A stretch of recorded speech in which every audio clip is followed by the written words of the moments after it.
एक बार एक बहुत बड़ा बिजनेसमैन एक छोटे से गांव में जाता है। उसका मकसद होता है कि उस गांव में एक बड़ी सी फैक्ट्री लगानी। वह एक ऐसी जगह पर पहुंच जाता है जहां पर उसके सामने एक नदी होती है और उस नदी के सामने वह गांव होता है। अब उसके सामने दो रास्ते हैं। पहला ये कि वह सड़क के रास्ते घूमकर उस गांव तक पहुंचे, जिसमें लगभग 10 घंटे लगेंगे क्योंकि वहां तक पहुंचने का कोई डायरेक्ट रास्ता नहीं है। दूसरा रास्ता यह था कि वह एक नाव में बैठकर नदी के रास्ते उस गांव तक पहुंच जाए, जिसमें केवल 20 मिनट ही लगते। अपना टाइम बचाने के लिए उसने उस नाव के जरिए गांव तक पहुंचने का फैसला किया। वह नाव बहुत छोटी सी थी, जिसमें एक तरफ वह आदमी बैठा था जो नाव चला रहा था और दूसरी तरफ वह बिजनेसमैन बैठा। नाव में बैठने के थोड़ी देर बाद उस बिजनेसमैन ने नाव वाले से पूछा, तुझे पता है तेरी नाव में कौन बैठा है? तो नाव वाले ने बड़े भोलेपन से कहा, नहीं साहब, मैं नहीं जानता। तब बिजनेसमैन ने कहा, अरे तू अखबार नहीं पढ़ता है क्या? मेरी फोटो हर दूसरे तीसरे दिन अखबार में छपती है। तो नाव वाले ने कहा, अरे साहब, मुझे पढ़ना लिखना नहीं आता है। मैं बहुत छोटा सा था जब मेरे पिताजी गुजर गए थे और अपने परिवार का ध्यान रखने के लिए मैं बचपन से ही काम में लग गया, इसलिए मेरा स्कूल बचपन में ही छूट गया था। ये सुनकर उस बिजनेसमैन ने नाव वाले का मजाक उड़ाते हुए कहा, तुझे पढ़ना लिखना भी नहीं आता है, ऐसी जिंदगी का क्या फायदा? ये सुनकर उस नाव वाले को बुरा तो लगा, लेकिन उसने कुछ नहीं कहा।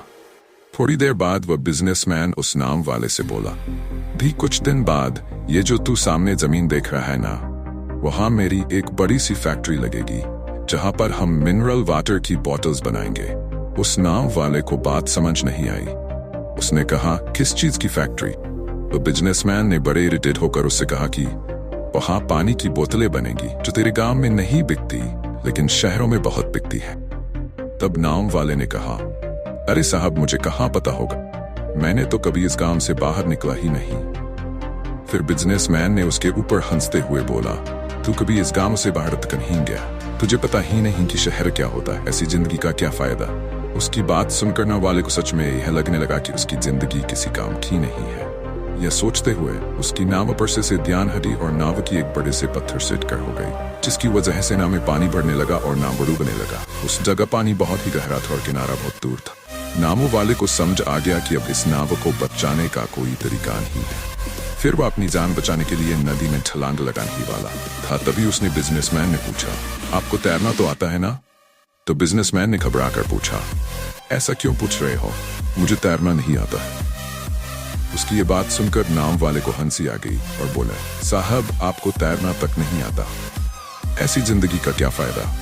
ये सुनकर उस बिजनेसमैन को अपनी गलती का एहसास हुआ और हाथ जोड़कर उसने नाव वाले से कहा, तुम जो मांगोगे मैं तुम्हें वह दूंगा, बस मेरी जान बचा लो। तो उस नाव वाले ने कहा, अरे साहब, घबराओ नहीं, मुझे सिर्फ तैरना ही नहीं आता है बल्कि डूबते हुए लोगों को बचाना भी आता। आप मुझे कसकर पकड़ लो, मैं आपको कुछ नहीं होने दूंगा। और फिर उस नाव वाले ने न सिर्फ अपनी का एहसास हुआ और हाथ जोड़कर उसने नाव वाले से कहा, तुम जो मांगोगे मैं तुम्हें वह दूंगा, बस मेरी जान बचा लो। तो उस नाव वाले ने कहा, अरे साहब, घबराओ नहीं, मुझे सिर्फ तैरना ही नहीं आता है बल्कि डूबते हुए लोगों को बचाना भी आता है। आप मुझे कसकर पकड़ लो, मैं आपको कुछ नहीं होने दूंगा। और फिर उस नाव वाले ने न सिर्फ अपनी बल्कि उस बिजनेसमैन की भी जान बचाई। तो हमें इस कहानी से एक बहुत बड़ी सीख मिलती है कि जिंदगी में कभी किसी की मजाक नहीं उड़ानी चाहिए या अपने से कम नहीं समझना चाहिए, क्योंकि हमें नहीं पता कि कब, कहां और कैसे किसकी जरूरत पड़ जाए।